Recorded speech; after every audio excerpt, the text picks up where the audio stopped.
Hello everyone, కొత్త సంవత్సరానికి శుభాకాంక్షలు అండి. వెల్కమ్ టు 2026 అండి. ఈరోజు ఈ వీడియో వచ్చేసి మేము ఇంట్లో డైలీ అని కాదు, పిల్లలకి స్నాక్స్ లాగా చేసే డైమండ్ చిప్స్ అనేవి ఎలా చేస్తామో ఈ వీడియోలో అయితే చూస్తున్నానండి. ఇదైతే నా హోమ్ స్టైల్ అండి. నేనైతే ఇదే ప్రాసెస్లో ఇట్లా చేస్తేనే నా పిల్లలు అయితే బాగా తింటారు. అండ్ ఇవి కూడా క్రిస్పీగా ఉంటాయి. అండ్ అరౌండ్ 15 to 20 డేస్ అయితే ఇవి పక్కా నిల్వ ఉంచుకోవచ్చు అండి. ఇంకా మీరైతే ఇంకా కొంచెం క్వాంటిటీ ఎక్కువ చేసుకుంటే ఎక్కువ రోజులు కూడా చేసుకోవచ్చు. నేనైతే ఇక్కడ క్వాంటిటీ వచ్చేసి 1/2 kg మైదా పిండికి 1/2 kg బియ్యం పిండి అయితే కలిపేసుకుంటామండి. ఇంకా అట్లా పెట్టేసుకుని మొత్తం పిండి అంతా మిక్స్ చేసుకున్న తర్వాత రుచికి సరిపడ్డ ఉప్పు అయితే వేసుకోవాలండి. నేనైతే అరౌండ్ ఇప్పుడు టోటల్ కలిపి 1 kg వరకు అయిపోయిందండి పిండి. సో 2 కలిపి, అందుకని నేను 2 స్పూన్స్ అయితే సాల్ట్ వేసేసుకుంటున్నాను. ఎందుకంటే ఇందులో మేమైతే కారం అయితే వేసుకోము, సాల్ట్ అయితే వేస్తాము. అందుకనేసి మీరు టేస్ట్ కోసం కొంతమంది స్పైసీగా తినాలి, పిల్లలు కారం ఉంటేనే తింటారు అని అనిపిస్తే మీరు కంపల్సరీగా ఇందులో కారం అయితే వేసుకోవచ్చు అండి. 1 స్పూన్ కారం అయితే వేసుకోండి. నేనైతే ఇక్కడ కారం అయితే స్కిప్ చేస్తున్నాను. అండ్ దాంతోపాటు ఫస్ట్ అయితే జీలకర్ర వేసుకోవాలండి. ఇందులో జీలకర్ర కొంచెం నార్మల్గా వేసుకొని ఇంకొంచెం ఎలా అంటే కొంచెం పొడి వేసినట్టు అంటే నలుపుతూ వేసుకోవాలి. చేయడం వల్ల ఈ జీలకర్ర టేస్ట్ అనేది మనం ఎప్పుడైతే ఈ బిస్కెట్స్ తింటున్నామో, ఈ చిప్స్, డైమండ్ చిప్స్ తింటామో స్నాక్స్ లాగా, ఆ టైంలో మీకు ఈ జీలకర్ర టేస్ట్ అనేది మీకు పంటికి అనేది తగులుతుందండి. కంపల్సరీ మీరు ఆ ఫ్లేవర్ని ఎంజాయ్ చేస్తారు. ఫైనల్గా ఈ జీలకర్ర పిండికి బాగా పట్టించిన తర్వాత మనం వాము వేసుకోవాలండి. సేమ్ మనం జీలకర్ర ఎలా అయితే వేసామో అలాగే వాము కూడా నలుపుకొని వేసుకోవాలి. చూసారు కదా వీడియోలో ఎలా నలుపుకుంటూ వేసుకుంటున్నాను, అలా మీరు నలుపుకుంటూ అయితే పిండిలో వేసేసుకోండి వాముని. అప్పుడే వాము టేస్ట్ కూడా మీకు పిండికి అనేది బాగా పడుతుంది. మనం తినేటప్పుడు కూడా వాము టేస్ట్ అనేది మన పంటికి తగులుతుందండి. మేమైతే ఆ ఫ్లేవర్ని ఇలానే ఎంజాయ్ చేస్తాము. అప్పుడే మాకు కూడా కొంచెం టేస్టీ అనేది బాగా అనిపిస్తుంది. అలా అయిపోయిన తర్వాత పిండిని అయితే మంచిగా కలవయ్యబెట్టుకోవాలండి. లైక్ ఇప్పుడు మనం అవన్నీ ఇంగ్రీడియంట్స్ వేసాం కదా, అవన్నీ మంచిగా పిండికి కలిసేలాగా పైకి కిందికి అటు ఇటు అంతా అనుకుంటూ మంచిగా అయితే పిండిని అయితే కలిపేసుకోవాలి. ఇప్పుడు మనకు పొడిపిండి అయితే తయారైపోయింది. దీన్ని మంచి డఫ్లాగా ప్రిపేర్ చేసుకోవడానికి నేనైతే ఒక 4 స్పూన్స్ గీ అయితే ఒక కడాయిలో పెట్టి వేడి చేసుకుంటున్నాను. ఈ గీ అనేది కొంచెం ఎక్కువ వేడి చేసుకోవాలి. అప్పుడు అట్లా కొంచెం బాగా వేడి చేసుకున్నప్పుడు పిండిలో వేసుకొని కలిపితే పిండికి ఈ గీ టేస్ట్ అనేది వచ్చేసి మంచిగా పిండి కూడా స్మూత్గా అయిపోతుంది. అందుకని నేనైతే ఒక 4 స్పూన్స్ గీ అయితే వేసుకొని మంచిగా వేడి చేసుకుంటున్నాను. చూడండి వీడియోలో చూసినట్టుగా మీరు కూడా మంచిగా వేడి చేసుకోండి. దీన్ని ఇట్లా మంచిగా వేడి చేసుకుంటే ఏంటి అంటే మొత్తం కరిగిపోతుంది. అంతా కరిగిపోయిన తర్వాత మనం దీన్ని ఎప్పుడైతే స్టవ్ ఆఫ్ చేసుకొని తీసుకొని వెళ్ళి పిండిలో వేస్తాము, అప్పుడు పిండికి ఈ ఫ్లేవర్ అనేది మంచిగా తగిలి పిండి కూడా ఒక స్మూత్ టెక్స్చర్ అనేది వచ్చేస్తుంది. ఈ గీ అనేది మంచిగా వేడి వేసుకోవడం వల్ల ఇది చిప్స్లోనే కాదు, మీరు ఏ స్నాక్స్ ఇంట్లో ప్రిపేర్ చేసుకుంటున్నా లైక్ మురుగురు, గారెలు ఏవి చేసుకుంటున్నా కానీ ఈ వేడి గీ అనేది వేసుకుంటే పిండి అనేది చాలా అంటే చాలా స్మూత్గా తయారవుతుంది. చూడండి నేను వీడియోలో ఇప్పుడు చూపిస్తాను. ఫస్ట్ మంచిగా మనం ఎట్లా అంటే ఆ వేడి చేసిన గీ ఉంటుంది కదా, ఆ గీ అనేది మనం ఈ డబ్ దగ్గరికి తీసుకొని వచ్చి కొంచెం ఇట్లా పైన జల్లుకోవాలి ఫస్ట్. అప్పుడు కొంచెం అది పిండిలో వేయగానే చూడండి మొత్తం చల్లారిపోతుంది. పిండిలో వేయగానే అట్లా చల్లారిపోయిన తర్వాత మనం అంత పిండికి ఆ గీ అనేది మంచిగా అట్లా పట్టేలాగా మొత్తం ఇట్లా కలుపుకోవాలి పిండిని. చూడండి నేను వీడియోలో ఎంత మంచిగా ఇట్లా మెత్తగా ఇట్లా పిసికినట్టు ఎట్లయితే అంటున్నానో మీరు కూడా అట్లా మంచిగా అనుకొని పిండిని అయితే ఫైనల్గా ఒక మంచి స్మూత్ టెక్స్చర్ అంటే మనం ఈ గులాబ్ జాములు చేసుకున్నప్పుడు పిండి అంటే మనం ఆల్రెడీ రెడీమేడ్ ప్యాకెట్లో పిండి అయితే ఎట్లా స్మూత్గా ఉంటుందో అంత బాగా వస్తుందండి. ఇది కూడా మీరు మంచిగా కలుపుకుంటే ఆ టెక్స్చర్ అనేది పక్కా వస్తుంది మీకు. చూడండి నేను వీడియోలో ఎలా చూస్తున్నానో అట్లా మంచిగా కలుపుకోండి. మొత్తం మనం ఇట్లా పిసుకున్న తర్వాత చూడండి ఒక లడ్డూలాగా చేస్తే మనకు ఇట్లా రావాలి. పిండి అనేది మరీ ఇచ్చుకపోవద్దు. ఒకవేళ మీకు ఇచ్చుకపోతుంది అని అనిపిస్తే ఇంకొంచెం గీ లేకపోతే ఆయిల్ వేడి చేసి మళ్ళీ సేమ్ అట్లనే తీసుకొచ్చుకొని పిండిలో కలుపుకొని ఇంకొంచెం స్మూత్గా మనం పిండిని అయితే కలుపుకోవాలి. అప్పుడు మీరు మళ్ళీ ఒకసారి లడ్డు చేసినట్టు చూసుకోవాలి. అట్లా లడ్డు చేసినట్టు చూసుకుంటే మీరు లడ్డు టెక్స్చర్ ఇట్లా మంచిగా గడ్డలాగా ఇట్లా ఉంటుందా లేదా అనేసి చూసుకోవాలి. అట్లా ఉంటుంది అంటే మీకు ఈ టెక్స్చర్ అనేది వచ్చేసినట్టే. ఇప్పుడు నాకైతే రాలేదు, చూస్తున్నారు కదా వీడియోలో. అందుకని నేను మళ్ళీ కొంచెం గీ అయితే వేడి చేసుకున్నా, మళ్ళీ కొంచెం గీ అయితే వేడి చేసుకొని మళ్ళీ కలుపుకుంటా ఇందులో. ఎందుకంటే ఇప్పుడు లడ్డు టెక్స్చర్ అనేది నాకు రాలేదు కదా ఫస్ట్, అందుకని. చూసారు కదా నాకు ఫస్ట్ లడ్డు టెక్స్చర్ రాలేదని చెప్పేసి నేను మళ్ళీ ఇంకొంచెం గీ అయితే వేడి చేసుకొని మళ్ళీ అయితే ఇందులో పిండిలోకి అయితే కలిపేస్తున్నాను. మీకు కనిపిస్తుంది కదా వీడియోలో. అట్లా మళ్ళీ కొంచెం తీసుకొచ్చుకొని కలుపుకోవాలి. దీని తర్వాత కూడా మళ్ళీ పిండిని మంచిగా స్మూత్గా కలిపేసుకోవాలి. పిండి మొత్తం పిసుకుంటా. చూడండి నేను వీడియోలో ఎట్లా చూస్తున్నానో అట్లా అంత చేతులు అయితే ఏం కాలవండి. గీ కొంచెం వేడిగా ఉంటుంది కానీ పిండిలో వేయగానే చల్లారిపోతుంది. సో మీరైతే చూసుకొని ఇట్లా కలుపుకోండి. మీకు అంతే అందరూ ఒక తిరిగి ఉండరు కదా, సో అందుకని మంచిగా చూసుకొని పిండిని అయితే మంచిగా కలుపుకోండి. ఆ మంచి టెక్స్చర్ అనేది పిండి మంచిగా రావాలి మనకి. మంచి పిండి అనేది స్మూత్గా అంటే ఈ డఫ్ అనేది ప్రిపేర్ చేసుకోవడము ఎంత స్మూత్గా ప్రిపేర్ చేసుకుంటే మనకు ఈ స్నాక్ ఐటమ్స్ ఈ డైమండ్ చిప్స్ అనేవి అంత క్రిస్పీగా అంత టేస్టీగా మంచిగా వస్తాయండి. గుళ్ళలాగా మనకి ఇబ్బంది పడకుండా అంటే మనం చేసిన తర్వాత బాగాలేవు కదా అని అనుకోకుండా వస్తాయి. చూడండి నేను వీడియోలో ఎట్లా చూస్తున్నానో అట్లా మీరు మంచిగా చేసుకోండి, మీకైతే సూపర్ అంటే సూపర్ వస్తాయి. చూడండి ఇప్పుడు నాకైతే పిండి టెక్స్చర్ ఆల్మోస్ట్ రెడీ అయిపోయిందండి. మీరు కూడా ఒకసారి లడ్డు చేసుకొని చూద్దాము. చూడండి నేనైతే ఇప్పుడు లడ్డు చేశాను చూడండి. ఇప్పుడు ఇచ్చుకోపోవట్లేదు, ఇంతకుముందుకేమో 2 ముక్కలు 3 ముక్కలు లాగా ఇచ్చుకోపోయింది. కానీ ఇప్పుడు చూడండి ఎంత బాగా ఇట్లా మంచిగా లడ్డు అంటే లడ్డు లాగా ఇట్లా ఉండిపోతుంది. అట్లా ఉంటే మనకు ఒక టెక్స్చర్ వచ్చేసినట్టే, డఫ్ ప్రిపేర్ అయిపోయినట్టే. ఓకే, ఇప్పుడు దీన్ని మంచిగా మొత్తం పిండి అంతా మళ్ళీ ఒకసారి కలుపుకున్న తర్వాత మనకి ఎన్నైతే వాటర్ కావాలో అన్ని వాటర్ కొంచెం కొంచెం కొంచెం కొంచెం పోసుకుంటా మన పిండి అనేది మంచిగా మెత్తగా కలిపేసుకోవాలండి.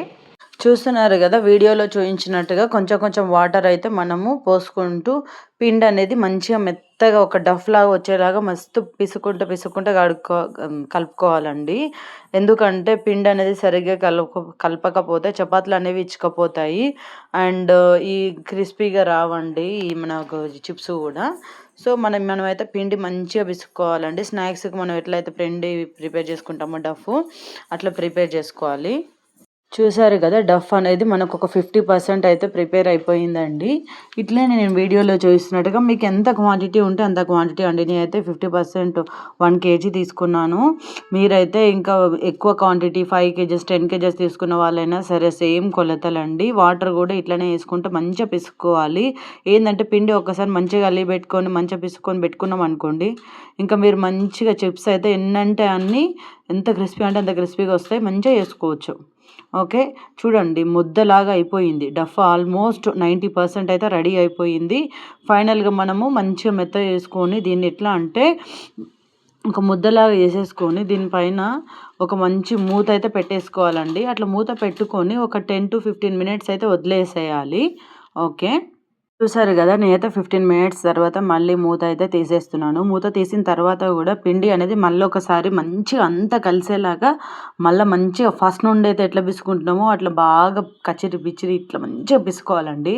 అప్పుడే మనకు ఇదైతే పర్రెలు పట్టదు, అది ముద్దలు అనేవి ఇచ్చుకపోవు, చపాతీ అనేవి మంచిగా స్మూత్గా వస్తాయి. ఓకే, పిండి మనం కలుపుకునే విధానాన్ని బట్టే మన చపాతీలు అనేవి డిసైడ్ అయిపోతాయండి. ఓకే, సో ఇప్పుడు మంచిగా కలుపుకున్న డఫ్ నుండి ఒక్కొక్క ముద్ద మనకి చపాతీకి ఎంతైతే పిండి కావాలో మీరు అంత పిండిది కొంచెం కొంచెం కొంచెం కొంచెం తీసుకుంటూ చూడండి. వీడియోలో చూపిస్తున్నాను కదా చపాతీ అనేది చేస్తుంటే మనకు మంచిగా ఇట్లా మన పొడిపిండి మనం మైదా పిండి తీసుకోవాలండి. ఆ పొడిపిండి మైదా పిండినే తీసుకొని వేసుకుంటేనే మనకు ఇది కూడా కొంచెం స్మూత్గా వస్తుంది చపాతీ. ఓకే, చూస్తున్నారుగా వీడియోలో చేసినట్టుగా చపాతీ అయితే మంచిగా చేసుకోవాలండి. పొడిపిండి అనేది మంచిగా చల్లుకుంటూ చేసుకోవాలి. పైకి వెనకకు కిందికి ముందడికి మంచిగా పొడిపిండి అనేది మంచిగా చల్లుకుంటూ చేసుకోవాలి. వీడియోలో చూస్తున్నట్టుగా మీకు ఎంత పెద్దగా వీలైతే అంత పెద్ద చపాతీ అండి. నేనైతే ఒక పీట మీద చేసుకుంటున్నాను, కానీ కొంతమంది బండ మీద చేసుకుంటారు, కిచెన్ బండ మీద. అప్పుడైతే ఇంకా పెద్దగా వస్తుందండి, మంచిగా ఒకటి 2 ముద్దలలో అయిపోతుంది. నాకైతే ఇప్పుడు అరౌండ్ 8 to 9 అయితే అయ్యాయి ముద్దలు. అందుకని నేను కొంచెం పెద్ద పీటనే మాదైతే. ఇట్లా మంచిగా చపాతీ అనేది మంచిగా పెద్దగా చేసుకోవాలి, కొంచెం పలచగానే చేసుకోవాలండి చపాతీ. ఎందుకంటే ఈ మైదా పిండి మనం ఎంత సాగదీసినా కానీ మళ్ళీ దగ్గరికి వెళ్ళిపోతూనే ఉంటుంది ఎలాస్టిక్ రబ్బర్ లాగా. అందుకని మనం పెద్దగానే వేసుకొని ఇప్పుడు నేను వీడియోలో చూసినట్టుగా ఒక కత్తి అన్న మీ దగ్గర ఇంకేదైనా కట్టర్ ఉంటే ఆ కట్టర్ తోటి మంచిగా స్మూత్గా కట్ చేసుకోవాలి. ఇట్లా డైమండ్ షేపులు రావాలి. ఇట్లా డైమండ్ షేప్ లాగా ఎట్లా కట్ చేసిన అట్లా కట్ చేసి మీరు ఒక్కొక్కటి అయితే తీసేసుకోవాలి. ఒక్కొక్కటి లేదు అంటే మీ దగ్గర ఇంకేదైనా మంచి స్పూను, కొంతమంది దగ్గర ఇప్పుడు మన సలాకి ఉంటుంది కదా అన్నం ఉండేది, దాంతో కూడా మంచిగా వస్తాయి. నేనైతే చిన్నగా చేతితో తీసుకుంటున్నాను, కొన్ని అయితే మళ్ళీ తర్వాత కత్తి పెట్టి కూడా కొన్ని తీసేసాను. అట్లా కొన్ని అన్నీ చేసుకోవాలి, తీసేసుకోవాలండి. అట్లా నేనైతే 8 ముద్దలు 8 9 వచ్చాయి. అన్ని ముద్దలు వేసాను కాబట్టి అట్లా కొన్ని అన్నీ యాడ్ చేసుకున్నాను. ఇట్లా తీసుకున్న తర్వాత అన్నీ ఒక ప్లేట్లో వేసుకోవాలి ఫైనల్గా మనం ఫ్రై చేసుకోవడానికి. చూస్తున్నారు కదా ఇది సెకండ్ ముద్ద అండి. ఈ సెకండ్ ముద్దను కూడా మళ్ళీ ఆ పిండిలోకి వెళ్ళి కొంచెం తీసుకొని మంచిగా మెత్తగా ఒక రౌండ్ బాల్ లెక్క చేసుకొని తర్వాత మనం కొంచెం పొడి పిండి అద్దుకుంటూ మళ్ళీ మనం చపాతీలాగా ప్రిపేర్ చేసుకోవాలి. సేమ్ మనం చపాతీల ప్రాసెస్ ఎట్లనో అట్లనే ప్రిపేర్ చేసుకోవాలి. చూడండి ఇక్కడ మనకైతే చపాతీ అనేది ఆల్మోస్ట్ కొంచెం రెడీ అయిపోతూనే ఉంది.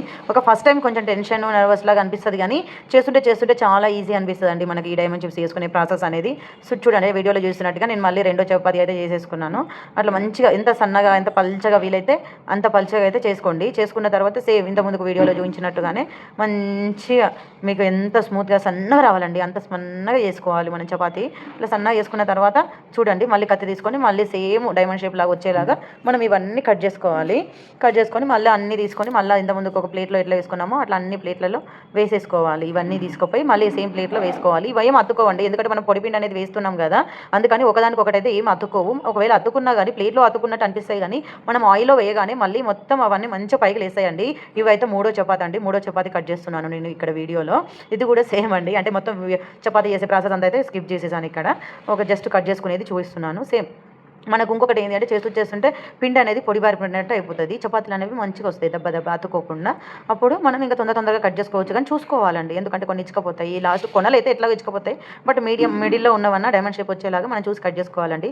చూడండి ప్లేట్లో అయితే ఇన్ని కట్ చేసుకొని వేసేసుకుంటున్నాను నేను ఇట్లా. మీరు కూడా ఇట్లా ఒక ప్లేట్లో అన్నీ వేసేసుకోవాలి. ఇదైతే వచ్చేసి 5th చపాతీ అండి. దీన్ని కూడా సేమ్ మంచిగా పొడిపిండి వేసుకొని చపాతీలాగా చేసుకొని మంచిగా కట్ చేసుకొని గిన్నెలో అయితే మనం డైమండ్ షేప్ ఉన్న చిప్స్ అయితే వేసేసుకోవాలి. చూసారు కదా, ఇలా అన్ని చిప్స్ అనేవి మనం ప్లేట్లో అయితే వేసేసుకోవాలి. ఇలా అన్ని చపాతీలకు మనం ఇట్లా వేసుకోవాలండి. నాకైతే ఈ 1 kg కాబట్టి ఆల్మోస్ట్ ప్లేట్ అయితే నిండిపోయింది. ఓకే, ఇక ఇవన్నీ మనకి ఇక్కడ ఇంకొకటి ఏంటి అంటే మీకు డౌట్ ఉండొచ్చు, అన్నీ అతకపోయినట్టు ఉంటున్నాయి కదా అనేసి. ఏం కాదండి, ఆయిల్లో వేస్తే మంచిగా ఫ్రై అయిపోతాయి. అసలు నో వరీస్. ఇంకా ఫైనల్ చపాతీ ప్రిపరేషన్ అయితే నేను మా పాపతో కలిసి చేసేస్తున్నాను. మా పాప అయితే పిండి వస్తుంది, నేనేమో చపాతీ చేస్తున్నాను. ఫైనల్గా చపాతీ ప్రిపరేషన్ అయితే అయిపోయింది. చూడండి పెద్దగానే చేసుకున్నాను. సో దీన్ని అయితే నేను మళ్ళీ ముక్కలుగా చేసేసుకుంటున్నాను డైమండ్ షేప్ వచ్చేలాగా. సో ఇలా ఇవి కట్ చేసుకున్న తర్వాత ఫైనల్గా వీటిని తీసుకొని ఒక ప్లేట్లో వేసుకుంటే మనకు ఒక పెద్ద తలనొప్పి అయిపోయినట్టేనండి. ఏంటంటారా, చిప్స్ అయితే ఫస్ట్ అయితే ప్రిపేర్ చేసేసుకున్నాము. సో నెక్స్ట్ స్టెప్ వచ్చేసి చిప్స్ అన్నీ ఫ్రై చేసుకోవాలండి. సో మనం లాస్ట్ లెవెల్కి వెళ్ళినట్టే ఇప్పుడు ఇక. సో ఒక బాండీలో అయితే ఆయిల్ అయితే పోసేసుకోవాలండి. నేనైతే 1/2 kg కాబట్టి మనకు అరౌండ్ 1/4 kg అన్న ఆయిల్ గుంజుతుందండి దీనికి. కాకపోతే నేను 1 kg ఆయిల్ ప్యాకెట్ అయితే వేసేసుకుంటున్నాను. కొంచెం ఆయిల్ అయితే ఎక్కువ వేసుకుంటే మనకు ఇవి చిప్స్ ఫ్రై అవ్వడం అనేవి బాగా అవుతాయి, అందుకని. సో నూనె అంతా కాయిందా లేదా అనేసి ఫస్ట్ అయితే ఒక చిప్ అయితే వేసుకొని చూడాలండి. చూడండి ఇక ఇక్కడ నూనె మొత్తం అది కాగింది కాబట్టి ఆ చిప్ అనేది మంచిగా కాలి పైకి అయితే వచ్చేసింది. సో మనం మిగతావి కూడా వేసుకోవచ్చు అని అర్థం అనమాట. ఇట్లా ఫస్ట్ చెక్ చేసుకున్న తర్వాతనే వేయాలి, ఎందుకంటే ఒక్కొక్కసారి నూనె అనేది పొంగుతుంది. అందుకని బాగా చెక్ చేసుకున్న తర్వాతనే నెక్స్ట్ అనేది ప్రొసీడ్ అవ్వాలి. చూసారు కదా, ఇప్పుడైతే ఈ చిప్ అనేది మంచిగా కాలిపోతుంది. సో మనం దీన్ని అయితే తీసుకొని పక్కకైతే పెట్టేసుకోవాలి. ఇలా ఒకటి పక్కకు పెట్టుకున్న తర్వాత మనము కొన్ని అయితే ఈ పెనంలో వేసుకుంటూ చూడండి. నేను ముద్దల్లాగా వేసినా కానీ ఆ చిప్స్ అనేవి మంచిగా ఒకటొకటి మంచిగా విడిపోతూ ఎట్లయితే పైకి లేసినాయో మీకైతే కనిపిస్తుంది కదా. ఇప్పుడు మనము ఏ టెన్షన్ పడొద్దండి, అవి అతుక్కుంటున్నాయని మనం అనుకుంటాము చేసేటప్పుడు, కానీ అవి అతుక్కోవు, మంచిగా క్రిస్పీగా వస్తాయి. ఇంకా కాలిన తర్వాత అయితే మీరు ఒక్కసారి తింటే అసలు కేజీ కూడా మీరు 1 డేలో ఖతం చేస్తారండి. నేనైతే గ్యారంటీ ఇస్తున్నా దానికి, ఎందుకంటే నాకు కూడా బాగా ఇష్టం కాబట్టి. సో అంత బాగా వస్తాయండి ఈ చిప్స్ కూడా. చూడండి మంచిగా ఫ్రై అవుతున్నాయి. ఇప్పుడు ఒక దిక్కు కాలంగానే మళ్ళీ ఇంకో దిక్కు మలుపుకోవాలి, ఇవి పైకి కిందికి అనుకోవాలి. మరీ ఊక అనాల్సిన అవసరం కూడా ఏం లేదండి. మీకు ఒక సైడ్ నీకు కొంచెం బ్రౌన్ కలర్లో వచ్చినాయి అనిపిస్తే నెక్స్ట్ సైడ్ తిప్పాలి. చూడండి ఇప్పుడు వీడియోలో మంచిగా ఆల్మోస్ట్ మనకు మంచిగా కాలిపోయినాయండి ఇవి. సో వీటిని అయితే మనం కొంచెం చూసుకొని అన్నీ అయినాయా లేదా కొన్ని అయినాయా అని చూసుకొని అన్నీ అయితే తీసుకొని పక్కకు పెట్టేసుకోవడమేనండి. ఎందుకంటే మరీ బ్లాక్ అయ్యేంత వరకు మనం పెట్టుకోవద్దు. కొంచెం బ్రౌన్ కలర్లో ఉన్నప్పుడు తీసుకుంటేనే మనకు కూడా మంచిగా అనిపిస్తుంది, చూడనీకైనా తినడానికైనా. లేకపోతే మాడిపోయినట్టు ఉంటే బాగుండవు. సో ఓకే, ఇట్లా అయినాయి కదా, ఇప్పుడు వీటిని అయితే తీసుకొని పక్కకు పెట్టేసుకోవాలి. ఒక జబ్బ తీసుకోండి, దాంట్లో అన్నీ అయితే పోసేసుకోండి. ఫైనల్గా మంచిగా చల్లారేలాగా పెట్టుకోవాలండి. ఇవి మంచిగా వేడిగా ఉన్నప్పుడే మూతలు పెట్టడం అట్లా వేయొద్దు, ఎందుకంటే ఖరాబ్ అయిపోతాయి. ఓకే, అట్లా అన్నీ పక్కకు తీసుకోవాలి, ఏది ఉంచొద్దు. ఒక్కొక్కసారి నూనెలో కొంచెం మిగిలిపోయినాయి అనుకో నల్లగా అయిపోతాయి. అన్నీ ఒక్కొక్కటి ఏది లేకుండా అన్నీ తీసేసుకోవాలి. అన్నీ మంచిగా తీసుకొని పక్కకు పెట్టుకోవాలి. తీసుకునేటప్పుడు కూడా జాగ్రత్తగా ఉండాలండి, ఎందుకంటే ఆయిల్ ఒక్కొక్కసారి పైకి కిందికి ఇట్లా ఆయిల్ గరిటె నుండి పోవాలనుకునేటప్పుడు మన మీద కూడా పడే ఛాన్సులు ఉంటాయి. సో జాగ్రత్తగా ఉండాలి. ఇదే విధంగా మళ్ళీ రెండో ఆయిల్ అయితే వేసుకుంటున్నానండి నేను ఆయిల్లో. చూడండి నేనైతే ఇప్పుడు కుప్ప వేసినా కానీ అన్నీ మంచిగా ఇచ్చుకొని పైకైతే వస్తున్నాయి. సో చూడండి మంచిగా కాలిపోతున్నాయి. ఇలా ఒక ఆయి తర్వాత ఇంకో వాయి మంచిగా వేసుకుంటూ మంచిగా కాలిన తర్వాత తీసుకుంటూ అన్ని జబ్బలో పోసుకుంటూ మంచిగా జాగ్రత్తగా ఇవైతే ఫ్రై చేసుకోవాలండి, ఈ డైమండ్ చిప్స్. ఓకే. ఫైనల్‌గా అయితే ఇది నాకు లాస్ట్ వాయి వరకైతే వచ్చేసామండి. నాకు 4 వాయిలలో ఖతమైపోయినాయి ఇవి. ఓకే. ఇప్పుడు చూడండి ప్లేట్‌లో అయితే అన్నీ అయిపోయినాయి. నేనైతే అన్నీ వేసేసాను. అన్నీ మంచిగా కాలుతున్నాయండి. మనకు చిప్స్ గూడా మంచిగా క్రిస్పీగా వస్తున్నాయండి. చూడండి అసలు ఎంత క్రిస్పీగా వస్తున్నాయి. ఇట్లా అనంగానే మంచిగా వలిగిపోతున్నాయి. మనం తినేటప్పుడైతే కర్ర కర్ర కర్ర కర్ర సౌండ్ వస్తుందసలు. సూపర్ అంటే సూపర్ వచ్చినాయి. నాకైతే ఫుల్‌గా నచ్చినాయి. నేనైతే ఒకటి టేస్ట్ చేసి చూసాను. నాకు అప్పుడే ఇంక తినాలనిపిస్తూనే ఉంది. నేను తినడం స్టార్ట్ చేస్తే లాస్ట్ వాయి కాలే లోపలనే చేసినయన్నీ అయిపోతాయి. అందుకని నేనైతే ఫస్ట్ 1, 2 టేస్ట్ ఎట్లుందని ఉప్పు సరిపోయిందా లేదా అని చూసాను. బట్ అంత సూపర్ ఉంది. అందుకని ఇంక నేనైతే మళ్ళీ ఏం ముట్టలేదండి. చల్లారే వరకు ఉంచాలి. అది కాకుండా మెయిన్ పిల్లలు అసలు వేరేవి ఏం తినరు గదా! అందుకని వాళ్ళ కోసం అనేసి మెయిన్ ఈ ప్రిపరేషన్ అండి అసలు. చూసారు గదా! అసలు ఎంత మంచి బ్రౌన్ కలర్ వచ్చేసి ఎంత బాగా కాలి మనకి చూస్తుంటేనే మంచిగా అనిపిస్తది ఈ చిప్స్. ఇంకా తింటుంటే ఇంకొకటి ఏంటి అంటే ఇందులో వాము, జీలకర్ర వేసాం గదా! మనకు వంట చేస్తుంటే ఆ ఘీ స్మెల్ గానీ, వాము స్మెల్ గానీ, జీరా స్మెల్ గానీ మనకైతే ఫుల్‌గా వస్తదండి. అసలు ఆ స్మెల్‌కే మనకొక టెంప్టేషన్ వచ్చేస్తది. దబ్బ తింటే బావుండు అనే టెంప్టేషన్. ఓకే. అంత బావుంటాయండి చిప్స్ అయితే. మీరు పక్కా ఈ వీడియో మీరు గనుక ఇంతవరకు చూస్తున్నారైతే మీరు పక్కా ట్రై చేయండి. అస్సలు ఏ స్టెప్ కూడా మిస్ కాకుండా మీరు స్కిప్ చేయకుండా ఫస్ట్ నుండి లాస్ట్ వరకు చూడండి. 1, 2 సార్లు మంచిగా చూసి మీరు కూడా సేమ్ ప్రాసెస్ మీ ఇంట్లో ట్రై చేయండి. మీ పిల్లలకు పెట్టండి. మీరు కారం తినే వాళ్ళైతే కొంచెం కారం కూడా కలుపుకొని మంచిగా ట్రై చేయండి. ఎందుకంటే మస్తు క్రిస్పీగా వస్తాయండి. చూడండి నేను చూపిస్తున్నాను కదా వీడియోలో ఎంత క్రిస్పీగా వస్తున్నాయో అసలు. మీకే మంచిగా అనిపిస్తాయి అసలు. పిల్లలైతే కరకర అంటుంటాయి. వాళ్ళకి చిప్స్ తిన్నట్టు ఆలు చిప్స్ అవన్నీ చేస్తే కొంచెం వేడైతది గానీ, ఈ చిప్స్ అయితే ఫుల్లు ఎంజాయ్ చేస్తారండి వీళ్ళు. చూడండి మా చిన్న పాపకైతే ఒక చిప్ తినమని ఇచ్చాను. ఫస్ట్ కాలింది తనకి. కాలిందని మళ్ళీ నాకే ఇచ్చేసింది. మళ్ళీ నేను ఇంకోటి చిన్నగా ఊదేసి నోట్లో పెట్టాను. నోట్లో పెట్టగానే మళ్ళీ పెట్టు అనేసి కొంచెం తింటుంది. చూడండి పిల్లలకైతే ఫుల్లు నచ్చుతాయండి ఈ చిప్స్ అసలు. వాళ్ళ టేస్ట్ వాళ్ళకి. ఎందుకంటే వాళ్ళు కుర్కురేలు, చిప్స్ అవి ఇవి తినడం అలవాటు ఉంటది కాబట్టి వాళ్ళకే ఇవి బాగా నచ్చుతాయి. చూడండి ఫైనల్‌గా అయితే నాకు ఇన్ని అయ్యాయండి 1 కేజీకి. ఇవైతే ఇంకా మంచిగా క్రిస్పీగా వచ్చాయి. నేను చల్లారాలనేసి అట్లనే పెట్టేసాను. చూడండి ఎంత క్రిస్పీగా వస్తున్నాయో అసలు. నేను కూడా తిని చూపిస్తాను. నాకైతే ఫుల్ నచ్చేసినాయండి. నాకైతే ఈ చిప్స్ ఈరోజు ఈ న్యూ ఇయర్ సందర్భంగా చేయడము ఫుల్ హ్యాపీగా ఉందండి.